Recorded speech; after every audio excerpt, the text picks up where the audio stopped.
He's one of only 2 people to have ever traveled to the deepest part of the ocean, and he's on island to help filmmaker and National Geographic explorer James Cameron.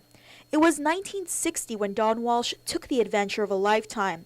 He, along with Swiss inventor Jacques Piccard, piloted the U.S. Navy's bathyscaphe Trieste to a spot at the bottom of the Marianas Trench known as the Challenger Deep, just 200 miles southwest of Guam. After we landed, we stirred up the bottom sediment and just put a cloud around us.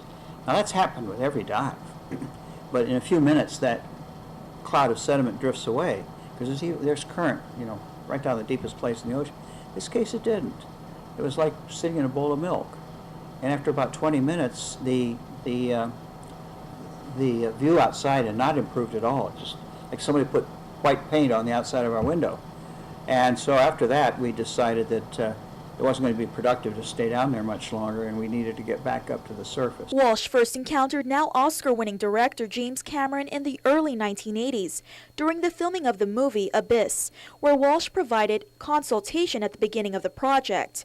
The two then collaborated years later for the movie Titanic. 5 years ago, Cameron again sought out the help of Walsh for a project on the Challenger Deep and signed a disclosure agreement. Walsh didn't hear anything on the project until January. And I said, well, Jim, you signed me to a non-disclosure agreement and then you didn't disclose anything for 4 years. So I said, I don't know anything about it except the rumors I hear. Walsh says his trip in the 60s to the deepest part of the ocean took a little over 3 hours. But with the latest technology, Cameron may make the trip in only 2. Once at the bottom, Cameron is expected to spend 5 to 6 hours where he will collect samples for scientific research, but also to conduct research for a 3D feature film for theatrical release. What advice do you have for him? Have fun. When you're an explorer, the very act of exploring is to find things you didn't expect.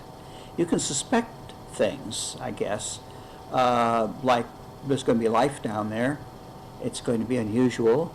Probably things no one's ever seen. Why? Because only 2 people have ever been there before, so it's kind of new. And so you can make a very broad, general supposition of we're going to see something that we've never seen before. But what do we hope to find?